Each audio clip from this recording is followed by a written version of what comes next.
सैथो। ओइ फंबाय, बावबाय नामा नों बै बाथ्राफोरखौ, गिदिर मानसि जाहैनायनि सिमांखौ?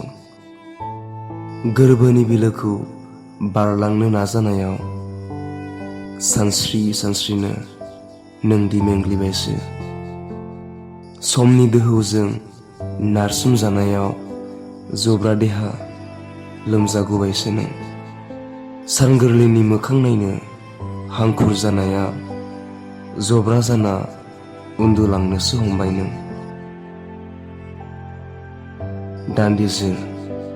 दान्दिजोर नोंनि नाजानाय, असाहसि गोसो नोंनि बे नंखाय सतबांसायाव आइ आफानि नुनाय सुदेम सिमाङा, बोहैहोनाय गोलोमदैया दिनै गासिबो सेवहांगार जालांजोबसिगोन फंबाय।